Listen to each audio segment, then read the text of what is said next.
rasanya kita harus masuk ke agenda yang kedua, Bapak Ibu, karena waktu terus bergerak.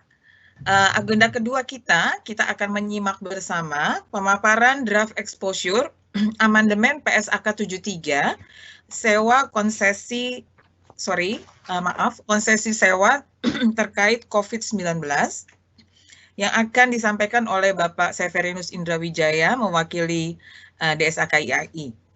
Bagi Bapak Ibu peserta yang ingin mengajukan pertanyaan, silahkan, walaupun kami juga melihat sudah ada pertanyaan untuk topik yang kedua ini, tapi silahkan kalau Bapak Ibu masih terus mau memberikan pertanyaan untuk topik kedua. Namun karena keterbatasan waktu, nanti kita hanya memiliki satu sesi untuk live Q&A setelah pemaparan materi oleh pembicara. Saya persilakan Pak Indra untuk dapat memulai pemaparan agenda kedua kita, amandemen PSAK 73, konsesi sewa terkait COVID-19.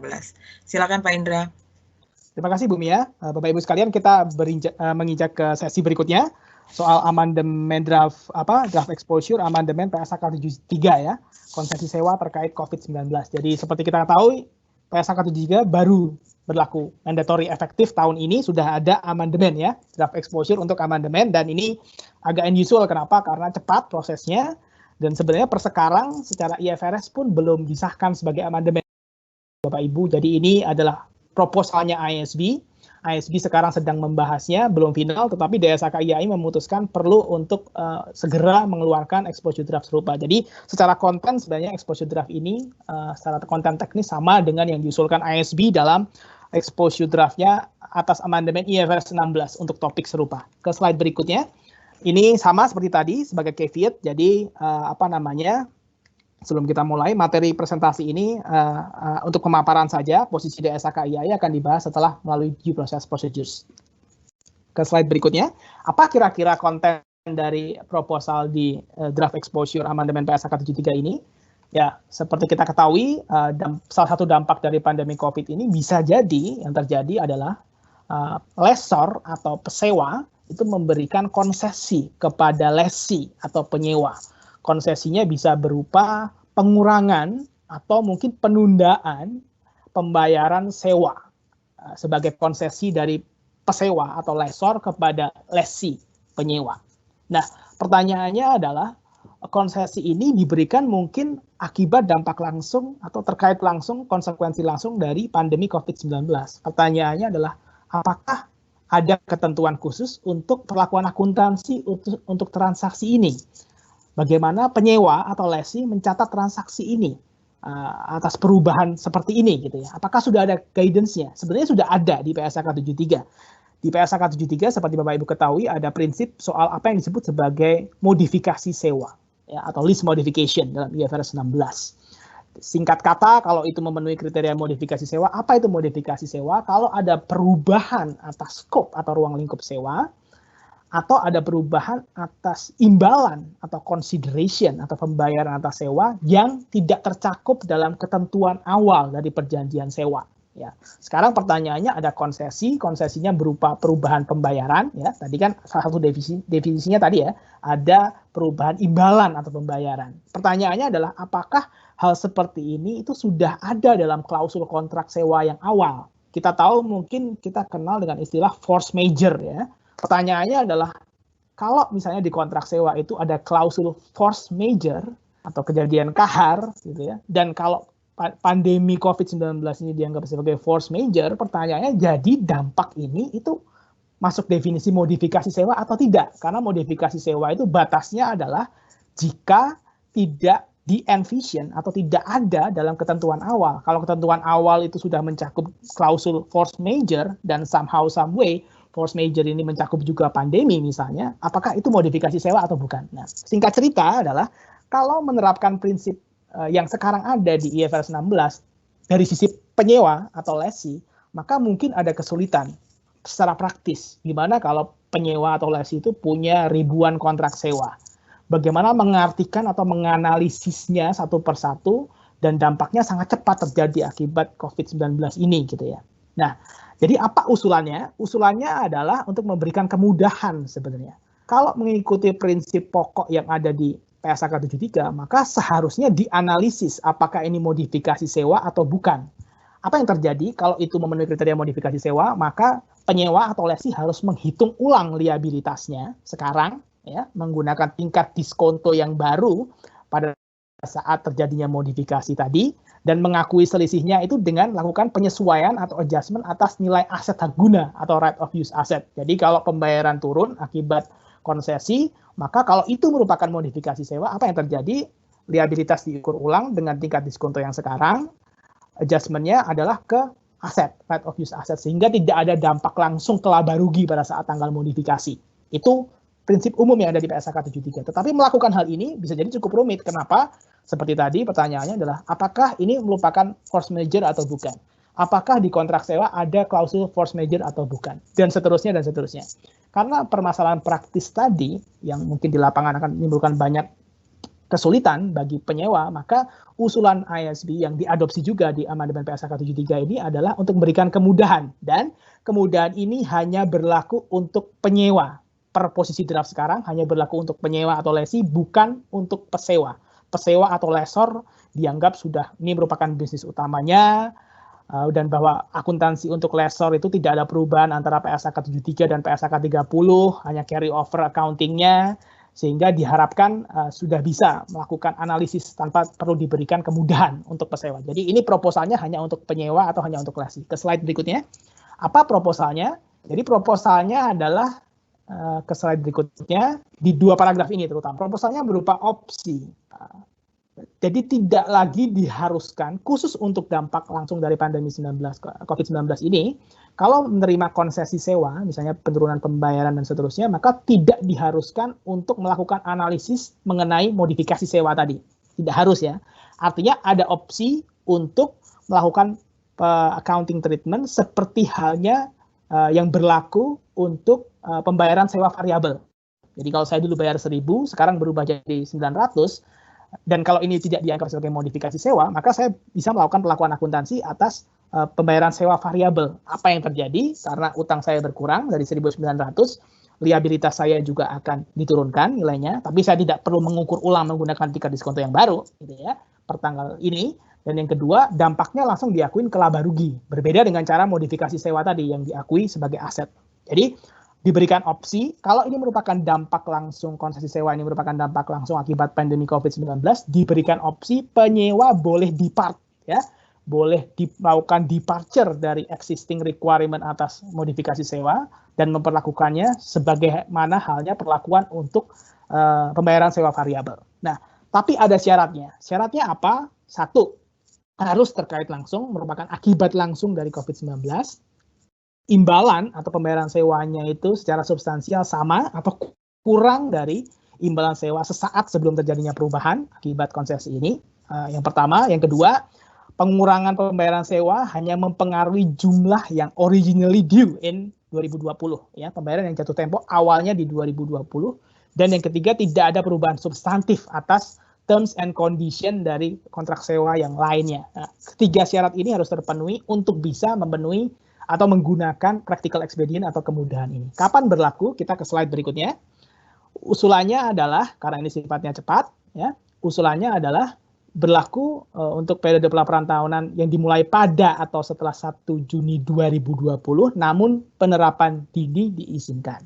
Misalnya untuk yang punya, misalnya periode pelaporan berakhir 31 Maret, sekarang belum menerbitkan laporan keuangannya, gitu ya, dan nanti ini diterbitkan amandemen ini dan sudah ada dampak yang mau dihitung, misalnya kalaupun ada, itu bisa menerapkan. Jadi bisa diterapkan lebih dini, bahkan untuk periode interim, laporan keuangan interim, atau untuk laporan keuangan yang belum authorized for issue.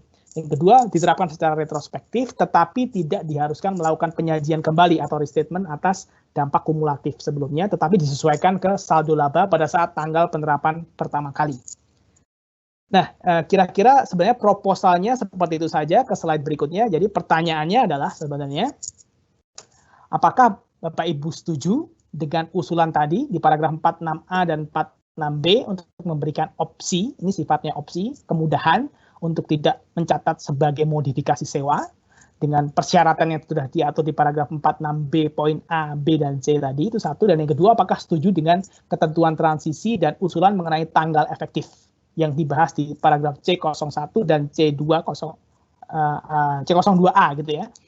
Dan sebenarnya tadi mungkin saya tidak sempat membahas bahwa kalau entitas nanti menerapkan hal ini, maka harus mengungkapkan fakta ini dalam laporan keuangan. Jadi kalau menggunakan cara praktis tadi atau practical expedient, maka harus mengungkapkan bahwa menggunakan cara praktis ini, menggunakan opsi ini yang diusulkan oleh amandemen PSAK 73 ini. Saya pikir dari saya itu, kalau ke slide berikutnya, sebenarnya itu Bapak Ibu bisa melihat sebenarnya apa namanya, seperti apa usulannya dan seterusnya, hanya sebagai lampiran. Nah, dari sisi timeline, maka karena ini sifatnya cepat, maka diharapkan kalau ada komentar dari Bapak Ibu sampai dengan maksimum tanggal 22 Mei 2020. Saya pikir itu saja dari saya. Bu Mia, saya kembalikan ke Bu Mia untuk sesi tanya jawab. Terima kasih. Terima kasih Pak Indra, pemaparan yang lengkap dan ringkas, sehingga kita masih cukup punya waktu untuk pertanyaan. Sampai saat ini semakin bertambah banyak pertanyaan yang masuk. Terima kasih untuk Bapak Ibu peserta. Jumlah peserta pun masih bertahan, 800 peserta mengikuti webinar ini. Terima kasih. Kita akan tampilkan, sudah tayang, untuk pertanyaan yang akan ditanggapi. Karena waktu mungkin hanya satu sesi saja untuk topik ini. Silahkan Pak Indra, Pak Singgi, dan Ibu Devi untuk berbagi jawaban. Waktunya 15 menit, Pak Indra. Terima kasih. Terima kasih, Bu Mia. Mungkin saya mulai dulu, nanti silahkan Pak Singgi dan Bu Devi menambahkan. Pertanyaan pertama, apakah ada ketentuan disclosure khusus di PSAK 73 atau yang ada di amandemen tadi mengenai hal ini? Sebenarnya tidak ada ya. Jadi tadi di amandemen usulan amandemen PSAK 73 tadi, ketentuan disclosure tambahannya hanya untuk mengungkapkan apakah entitas menggunakan cara praktis atau practical expedient untuk tidak melakukan analisis apakah ini modifikasi sewa atau tidak jika mendapatkan konsesi sewa dari pesewa. Itu satu.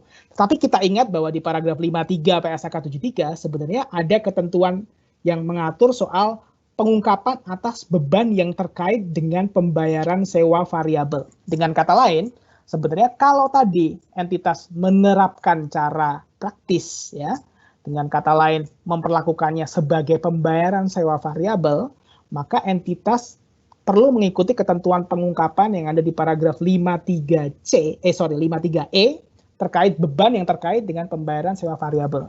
Dan kata lain, kalau ada dampak ini, ada pengurangan beban gitu ya, atau bahkan mendapatkan income justru karena ada pengurangan pembayaran sewa. Nah, hal itu diungkapkan mengikuti ketentuan yang ada di paragraf 53E. Meskipun memang tidak ada ketentuan apakah harus secara spesifik menyebut COVID atau tidak, tapi secara general kalau itu sifatnya penting untuk memberikan informasi ke pengguna, ya bisa saja ditambahkan deskripsi tambahan bahwa sebagian dari nilai tadi terkait pembayaran sewa variabel itu merupakan akibat dampak COVID-19. Tetapi tidak ada ketentuan pengungkapan yang spesifik harus menyebut ini akibat COVID-19. Selain mengikuti ketentuan pengungkapan yang ada di paragraf 53E dan pengungkapan di usulan draft amandemen yang menyebutkan bahwa kalau menggunakan cara praktis ini maka harus mengungkapkan fakta tersebut. Saya pikir itu dari saya. Apakah Pak Singgi dan Bu Devi ada yang mau ditambahkan? Silakan. Ya, Bapak Ibu, untuk terkait dengan exposure draft dari ASP yang kedua ini juga perlu diperhatikan bahwa intinya sama ya, kita harus mengisolasi pengaruh COVID-19 ini agar dapat menerapkan exemption ini, ya, practical expedience. Nah, ada beberapa kriteria di situ yang harus kita selalu ingat bahwa kita bisa menerapkan ini jika ada perubahan pembayaran sewa, ya seperti yang dijelaskan oleh Pak Indra tadi. Tapi ada juga di situ secara eksplisit bahwa ini reduction di lease payment itu kalau misalnya ada, itu hanya yang mempengaruhi pembayaran yang originally due di 2020. Jadi nanti di exposure draft-nya itu akan eksplisit dinyatakan ada year 2020 gitu. Jadi itu mungkin nanti yang bisa jadi pertimbangan Bapak Ibu atau ingin memberikan komentar, setuju, tidak setuju, kalau setuju bagaimana, kalau tidak bagaimana, itu masih kita tunggu meskipun waktunya mepet. Ya, nah, concernnya di situ. Kemudian juga yang terakhir tidak ada perubahan terkait dengan term dan condition dari lease itu tadi ya, seperti yang sudah digarisbawahi. Kalau ada misalnya force majeure di dalam perjanjian kita di awal, maka ini tentunya tidak akan menjadi tidak dianggap menjadi suatu perubahan gitu ya. Nah itu sebetulnya yang yang harus kita ingat. Saya rasa itu yang perlu saya garis bawahi, Bu Mia, bisa dikembalikan ke moderator. Terima kasih. Ya, terima kasih. Mungkin langsung ke Pak Indra, pertanyaan-pertanyaan berikutnya, Pak. Ini sudah tayang. Ya, terima kasih Bu Mia. Ya, pertanyaan berikutnya, kalau saya baca mirip tadi sebenarnya yang sudah kita bahas ya sebenarnya. Kalau misalnya lesi atau penyewa itu menerima konsesi rent free atau seterusnya, dan kalau memenuhi kriteria ya, syaratnya memenuhi kriteria ya Bapak Ibu ya. Satu tadi sudah dibahas oleh Bu Devi, satu kriterianya adalah ini merupakan dampak langsung, konsekuensi langsung dari COVID-19, akan mengakibatkan pembayarannya itu menjadi sama atau substansial mirip ya, atau lebih sedikit dari yang jumlah yang sebelumnya, sesaat sebelumnya terutang gitu, dan originally due in 2020, dan tidak ada perubahan dalam terms and condition yang lain yang secara substansial. Ketika kriteria itu terpenuhi dan memilih untuk menerapkan opsi cara praktis, maka dampaknya apa?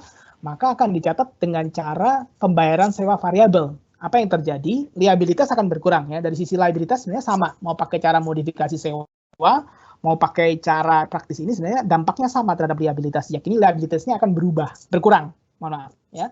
Tapi sisi satu lagi, sisi kreditnya yang berbeda. Kalau pakai cara modifikasi sewa, sisi kreditnya itu mengurangi aset hak guna, right of use asset, sisi kreditnya, dan harus diukur ulang menggunakan present value, menggunakan tingkat diskonto pada saat tanggal modifikasi sewa. Ini kalau tidak pakai cara praktis. Sedangkan kalau pakai cara praktis, liabilitas berkurang, tidak perlu menggunakan tingkat diskonto yang baru pada saat ini, dan dampaknya langsung diakui di laba rugi. Dengan kata lain, kalau ada pengurangan, ya maka akan diakui sebagai laba di laba rugi pada periode terjadinya. Jadi ini dampak perbedaannya itu di sisi kredit ya.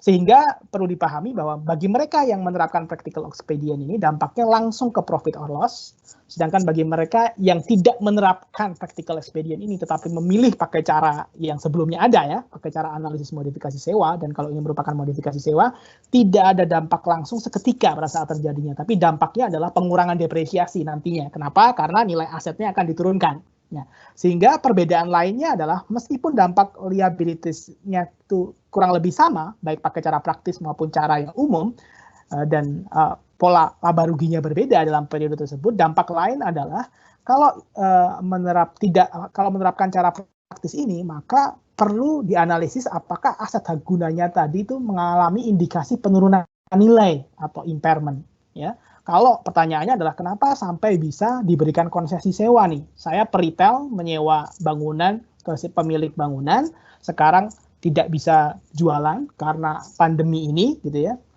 Akibatnya sewa atau lessor memberikan saya konsesi. Jangan-jangan ini indikasi bahwa saya tidak bisa memulihkan seluruh nilai aset tetap saya atau aset non finansial saya yang saya bikin di atas bangunan yang saya sewa tadi. Jadi langkah lanjutannya adalah kalau menerapkan cara praktis ini, maka ada PR berikutnya. PR-nya adalah menganalisis ini ada indikasi impairment atau tidak, dan melakukan uji penurunan nilai atau impairment termasuk atas aset hak guna ya. Jika dia berdiri sendiri atau atas unit penghasil kas atau CGU, di mana aset hak guna tadi merupakan salah satu bagian dari unit penghasil kas. Nah, kira-kira itu untuk pertanyaan berikutnya. Apakah masih ada pertanyaan lain, Bu Mia? Masih Pak Indra, mungkin kita bisa lihat di yang publish Pak, ini agak lambat tayangannya. Bisa saya bacain ya Pak Indra ya. Apakah perlakuan akuntansi dengan cara praktis ini hanya memperlakukan itu sebagai pembayaran sewa variabel atau tergantung dari tipe konsesi sewanya? Misalnya, apabila itu pengurangan dan secara kontraktual diketahui berapa pengurangannya sampai akhir masa sewa, sehingga diperlakukan sebagai penilaian kembali atas liabilitas sewa. Ya, itu Pak. Ya, mungkin ya untuk pertanyaan yang ini sebenarnya tadi batasannya sudah jelas gitu ya. Batasannya adalah konsesi ini terkait langsung dengan pandemi COVID ya, dan akan mengurangi jumlah yang originally due di 2020. Jadi sebenarnya dengan proposal yang sekarang ada, batasnya itu cukup sempit sebenarnya. Hanya yang mengurangi jumlah imbalan secara mirip atau secara substansial sama dengan yang sebelumnya, originally due in 2020, dan tidak ada perubahan substansial lain atas term and condition. Jadi itu batasnya gitu ya. Jadi perlu dilihat bisa nggak nih pakai syarat yang sekarang ada yang diusulkan. Nah, kalau memenuhi kriteria maka yang terjadi dan memilih untuk pakai opsi, maka seperti tadi yang saya jelaskan sebenarnya tidak melakukan cara modifikasi sewa ya. Jadi tidak melakukan pengukuran ulang menggunakan tingkat diskonto yang baru, dan mengakui dampaknya di laba rugi. Bagaimana jika perpanjangan masa sewa yang diberikan adalah gratis? Ya, sekali lagi untuk pertanyaan berikutnya ini yang sudah dipublish, pertanyaannya adalah kita kembali ke batasan yang tadi ada, originally due in 2020 atau tidak. Ya, kalau diberikan perpanjangan beyond 2020 gitu ya, pertanyaannya adalah ini masih masuk ke kriteria atau enggak. Nah, ini mungkin hal yang perlu hati-hati untuk dianalisis apakah masih memenuhi syarat atau kriteria yang sekarang diusulkan yang ada dalam exposure draft. Saya pikir itu Bu Mia, saya kembalikan kalau ada pertanyaan lain. Pak Singgi ada mau menambahkan ya Pak Singgi? Ya. Silakan ke live ke Pak Singgi. Baik, terima kasih Bu Mia. Barangkali terkait dengan pertanyaan yang terakhir, bagaimana apabila yang diberikan adalah perpanjangan sewa, itu kembali sebenarnya kepada kriteria yang harus dipenuhi yang disebutkan tadi ada 3 poin ya mengenai apakah secara substansi kemudian ada akan masih sama skema sewa yang ada gitu. Saya kira poin yang pertama ini yang kemudian bisa dilihat dalam artian perpanjangan itu bisa jadi seringkali dari sisi nilai sewa tetap sama ya, artinya tidak lebih kecil. Kalau tadi mungkin lebih banyak disebutkan bahwa nilai sewanya secara substansi menjadi lebih kecil, itu yang kemudian dipertimbangkan. Tapi saya menekankan di sini bahwa bahkan pada posisi yang sama itu barangkali bisa kemudian eligible dalam satu kriteria di antara 3 kriteria yang ada. Artinya yang dimaksud di situ saya kira berkaitan dengan perpanjangan sewa karena tidak mengurangi nilai sewa tetapi hanya memberikan keringanan dari sisi waktu, dengan demikian secara substansi akan nilai sewanya akan sama dan bisa kemudian masuk salah satu kategori dari 3 kategori yang ada. Kemudian satu lagi barangkali dari sajian Pak Indra tadi terkait dengan practical expedient, ini mungkin tidak secara khusus menjawab pertanyaan tetapi mengingatkan bahwa ini sesuatu fasilitas saya kira yang diterapkan oleh IASB dan kita dalam konteks DSAK.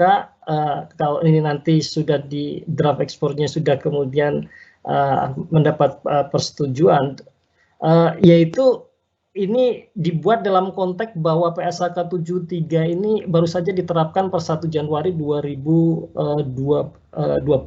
dan dasar pertimbangan IASB saya kira termasuk diantaranya adalah penerapan yang masih awal ini dari sisi preparer sebenarnya akan menimbulkan kompleksitas yang tinggi kalau kemudian harus melakukan analisis modifikasi sewa. Dan satu hal lagi sebagai tambahan bahwa satu pertanyaan yang sebenarnya dalam draft exposure ini ingin dijawab adalah kaitannya dengan apakah sebenarnya practical expedient ini akan kemudian kira-kira menurut pendapat Bapak Ibu menurunkan kualitas atau tetap akan bisa menghasilkan informasi yang berkualitas atau berguna dalam hal faithful representation ataupun relevan. Satu pertanyaan yang muncul barangkali tadi belum secara spesifik disinggung. Terima kasih, itu Bu Mia. Oke. Terima kasih Bapak Ibu pembicara, terima kasih juga seluruh peserta webinar. Waktu juga lah yang membatasi acara kita hari ini.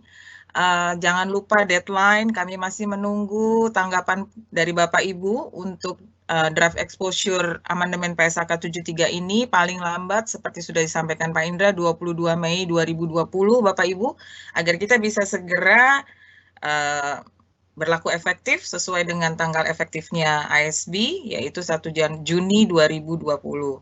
Saya atas nama IAI dan BEI mengucapkan banyak terima kasih kepada para pembicara, demikian juga Bapak Ibu peserta yang tetap setia bertahan hingga akhir webinar ini. Kami mohon maaf apabila selama penyelenggaraan ada kesalahan. Sejak pagi hingga siang hari ini kita sudah membahas banyak standar akuntansi keuangan. Kami informasikan juga bahwa dengan menjadi anggota IAI, Bapak Ibu sudah dapat mengakses SAK online secara gratis. Informasinya dapat diperoleh dengan menghubungi Ikatan Akuntan Indonesia atau mengakses website IAI. Demikian juga Bapak Ibu bisa mengikuti berbagai topik pelatihan IAI secara online yang akan diadakan dalam waktu yang dekat dengan bisa dilihat pada tayangan informasi setelah akhir acara ini. Sebagai penutup, marilah kita tetap pakai masker, menjaga jarak, menjaga kebersihan, menjaga kesehatan, dan sedapat mungkin tinggal di rumah saja. Terima kasih dan selamat siang.